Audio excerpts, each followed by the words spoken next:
Siap. Beri salam. Selamat pagi, Pak. Oke, selamat pagi, silakan dulu. Baik, selamat pagi semuanya. Akan saya memberikan materi mengenai kenali potensi. Ya, jurus yang pertama yaitu kenali potensi. Jurus yang pertama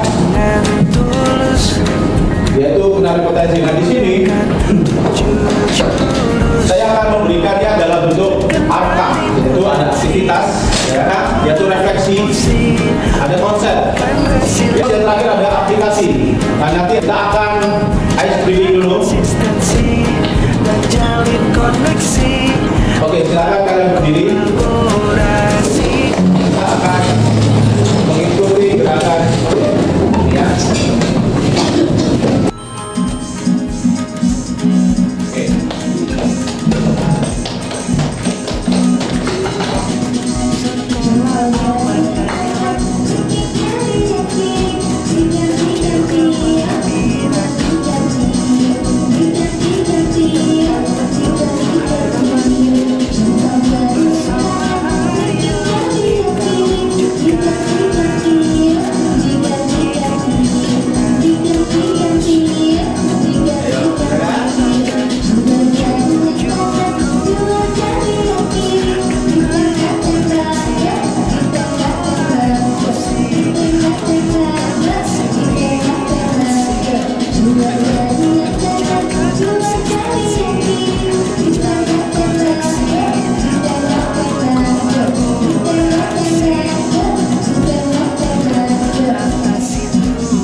Baik, jadi selamat datang para pendengar. Ya, sekarang kalian tiba di padukan lembaga air. Ya. Baik, kita akan melakukan asesmen pada kawasan. Nanti saya akan bagikan kalian scan, ya, kalian scan masing-masing. Seperti itu. Nah, tujuannya asesmen ini kita akan melihat kira-kira dari gaya belajar, terus kecerdasan macammu, gitu ya. Nanti kalian bisa lihat dari masing-masing hasilnya. Nah, di sini kita akan menggunakan dari akupintar.id. Gitu. Nanti kalian isi di situ, ya. Setelah itu nanti kalian menuliskan asesmen tersebut di spreadsheet.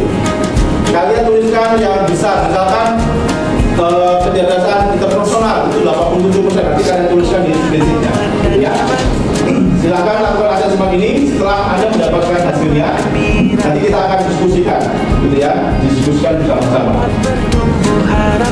Baik, kita akan memulai untuk asesmen gaya belajar. Silakan scan asesmen ini. Nanti saya akan memberikannya. Gunakan 7 jurus. Setelah nanti mengikuti asesmen gaya belajar, berikutnya adalah asesmen kecerdasan maju. Tapi yang tadi jangan lupa diskusi ya, karena itu akan hilang hasilnya. Konsistensi dan jalin koneksi, membangun kolaborasi dan menata situasi. Berikutnya adalah tentang potensi hari. Kalau sudah masuk Bersama murid melangkah tepat. 7 jurus mereka hebat. 7 jurus. ya. Baik, sambil mengerjakan itu, ya, kita akan masuk ke hasil refleksi, ya. Setelah kalian mengerjakan, ya, setelah kalian menyalin di spreadsheet, ya. Terus, nah, kita akan menuliskan di kertas ya. Kira-kira pertama potensi apa saja yang kalian kenali ya, yang kalian kenali dari hasil asesmen menggunakan pedoman tersebut. Ya, jadi kita pakai pintar.id ya. Terus yang kedua, bagaimana hasil asesmen membantu kamu dalam memahami potensi liburan. Terus yang ketiga, berdasarkan tes dari belajarmu, bagaimana cara belajar ini supaya dapat memahami optimal. Oke, kita lakukan.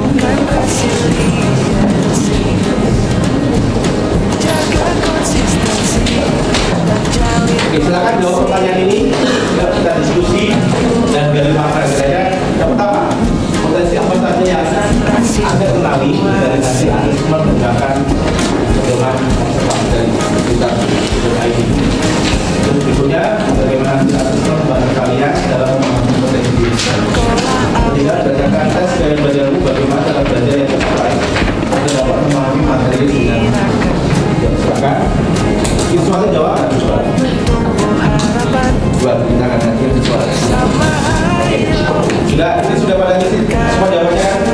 Jadi kita akan diskusikan dari kelompok tadi. Ya. Visual di sebelah sini, ya. Audio visual tengah, dan seperti ini. Ini yang paling tinggi ya, nilai yang paling tinggi dari acara ini. Oke, silakan kalian bentuk sesuai dengan visual di sana, audio dan listening. Kolaborasi dalam situasi 7 jurus PK hebat bersama murid melangkah tepat. 7 jurus PK hebat, 7 jurus yang akan ku ingat.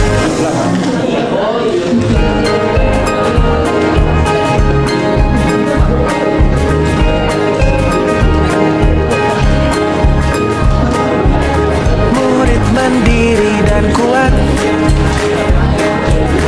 tumbuh di lingkungan sehat, bersama guru yang hebat, penuh cinta dan bersahabat. Mendidik dengan tulus.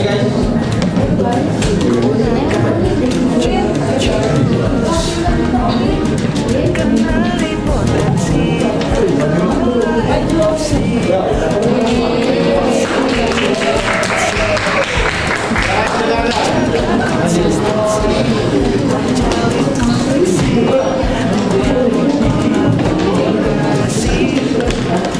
Potensi apa saja yang saya kenali dari asesmen menggunakan pedoman observasi. Jadi saya memiliki potensi indera percakapan di 22%, spasial 45%. Jadi untuk audio ini kita awalnya dengan terus habis itu kebanyakan itu campur-campuran potensi adalah kita kenali dari hasil asesmen itu kita lebih baik. Jadi kita belajar lebih cepat itu pakai metode mendengarkan orang yang menjelaskan gitu. Terus habis itu ini tuh buat di bidang pekerjaan bisa buat jadi psikolog. Jadi kita dengerin orang, terus habis itu kita bisa bantu mereka mencari solusi. Terus habis itu hasil assessment yang membantu diri saya dan memahami potensi diri itu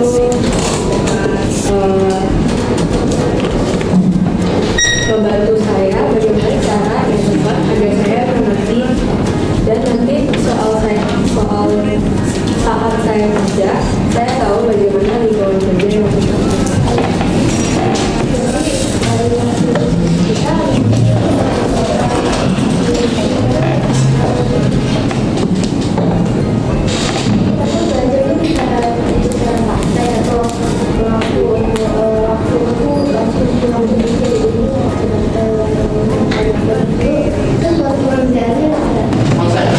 Nah, di sini saya akan menjelaskan mengenai asesmen tadi ya. Baik. Urgensi dari asesmen tersebut yang pertama mengenai tentang komponen urgensi asesmennya. Jadi di situ mendeteksi kesenjangan antara potensi aktual dan potensi optimal mungkin. Pengukurannya yaitu analisis gap melalui analisis data. Jadi tadi kita sudah dapat datanya gitu ya. Oke. Jaga konsistensi.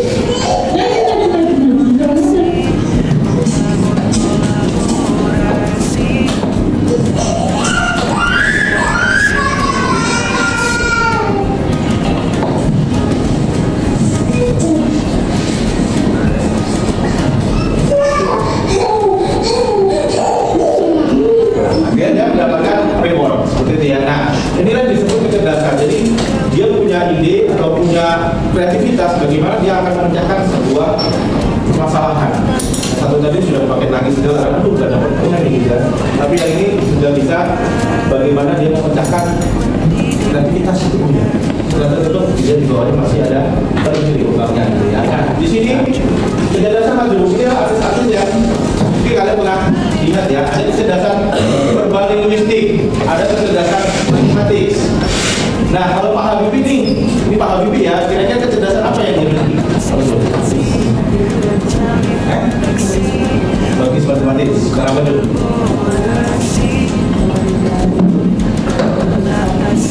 Oke, good. Ya, jadi orang bikin pesawat, Habibie kan perancang pesawat ya. Yaitu dia punya pemikiran yang logis dan matematikanya tinggi. Oke, terus ini siapa? Diodra, apa yang dia miliki? Kecerdasan apa? Cerdas fisika. Terus ini ada tahu apa? Apa? Basuki, Abdullah. Lu persis. Oke, kita lihat. Kalian apa kan? Cerdas visual spasial itu dia membaca dan menulis untuk kesenangan. Pandai menyusun teka-teki, melakukan gambar, grafik, gitu ya. Nah kalau yang ada ini kan termasuk orangnya visual ya, visual spasial. Jadi dia bisa menyusun apa mungkin ya ada ini.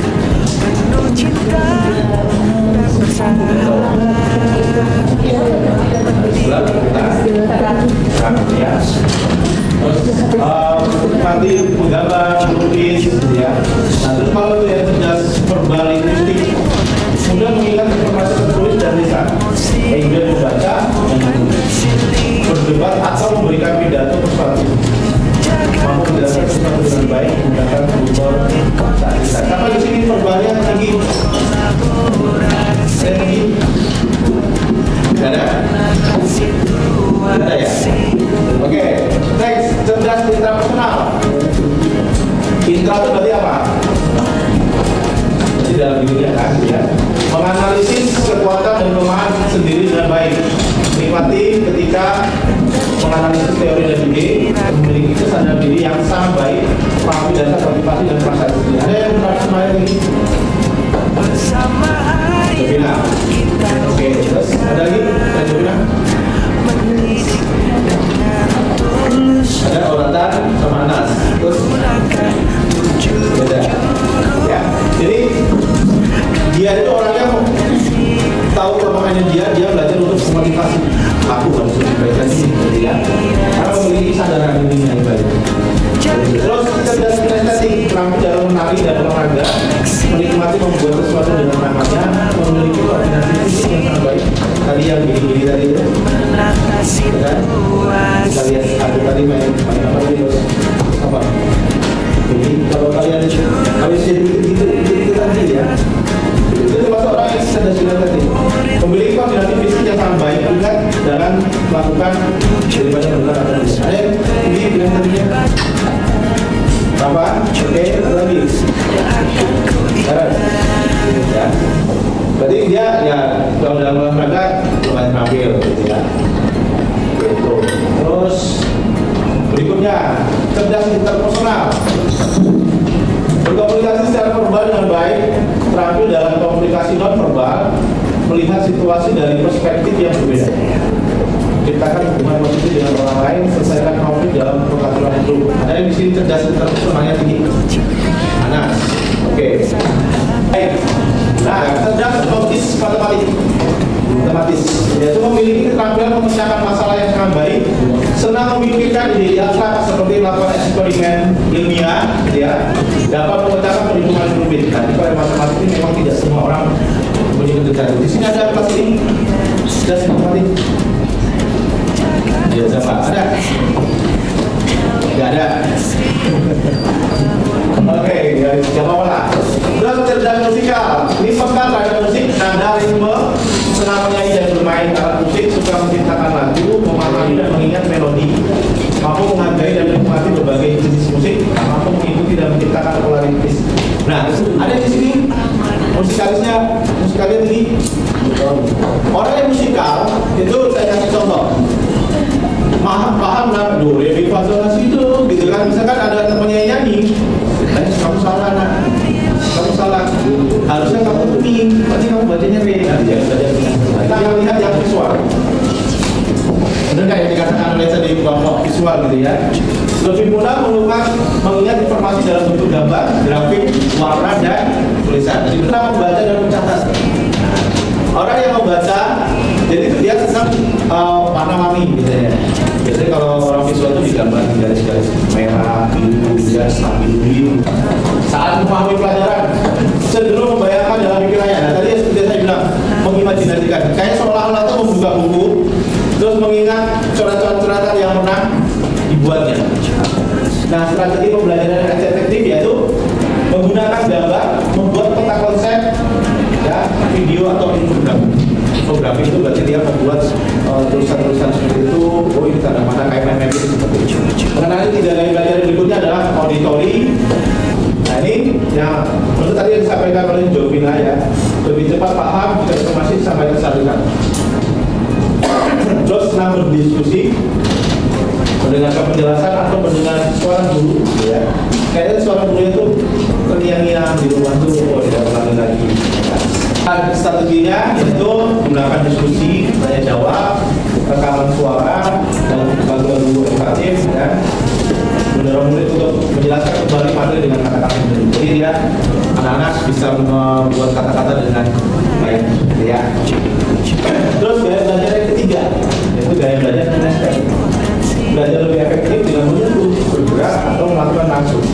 Suka praktik, eksperimen, atau aktivitas fisik. Tidak bosan jika hanya dilakukan terlalu lama. Sering menggunakan gerakan tangan saat bicara atau berbicara. Jadi orang kinestetik dia mesti ngomong teman-teman.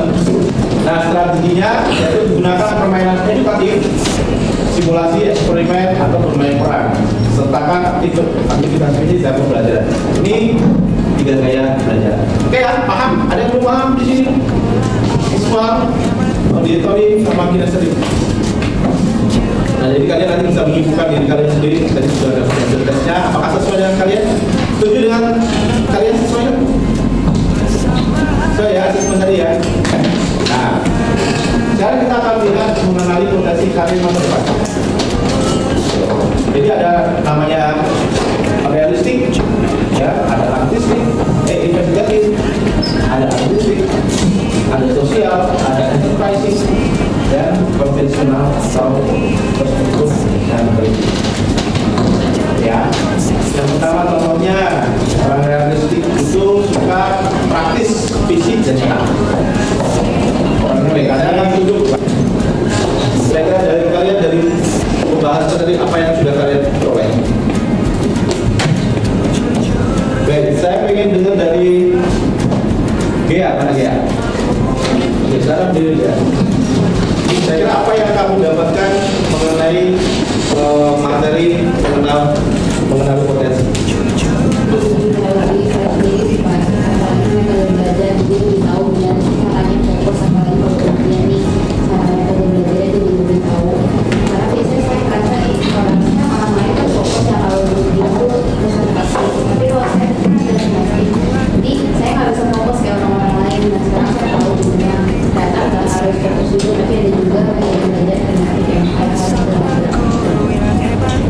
Baik, terima kasih Gea.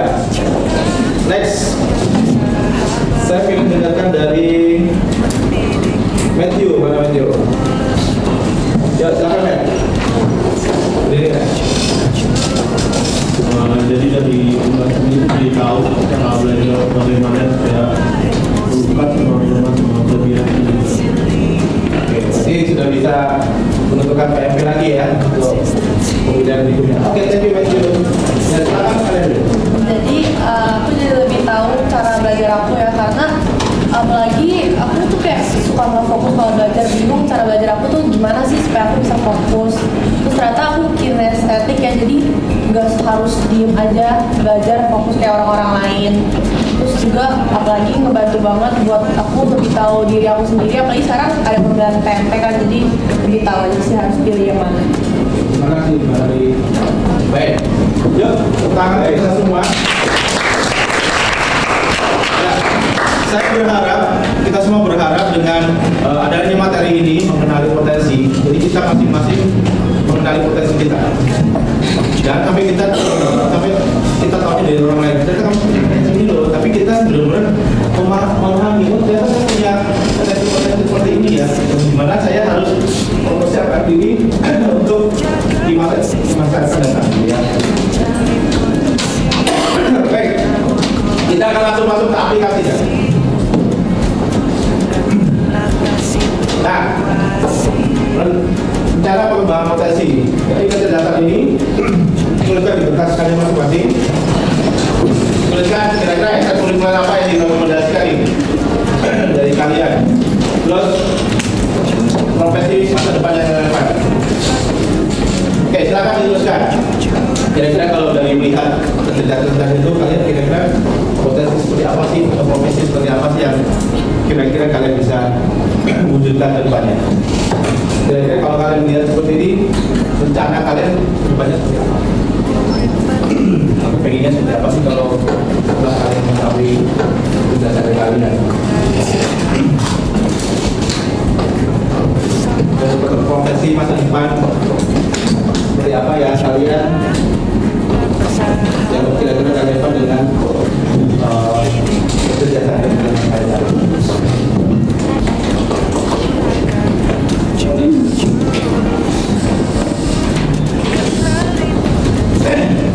Ya, jadi seperti itu ya. Kita melihat kemampuan-kemampuan kita untuk rencana kita ke depannya seperti apa. Ya, saya harap materi hari ini bisa memberikan atau membuat rencana kalian dalam mengembangkan potensi yang ada dalam diri kalian. Ya, semua ini kembangkanlah potensi kalian, jangan hanya diam saja pasif, ya, tapi aktif untuk bisa mengembangkan potensi, karena nanti di perkuliahan itu akan lebih besar lagi tantangannya, karena kalian harus mengembangkan potensi. Baik, sahabat pendekar, kamu sudah menguasai jurus pertama ini, ya. Nah, inilah jurus pertama, yaitu mengenali potensi, ya. Saya harap semua bisa menguasai potensi-potensi yang kalian miliki. Kalau bisa dikembangkan di SMA ini, karena nanti di perguruan tinggi akan lebih luas lagi, ya. Semua berupaya semakin baik, dan di akhir semester ya nilainya bisa semakin baik. Nanti di pertemuan berikutnya saya akan membahas mengenai bagaimana mengelola emosi, ya.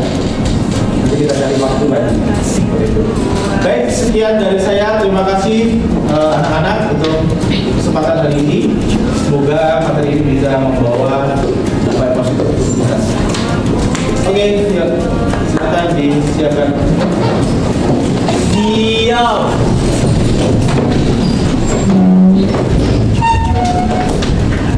Beri salam.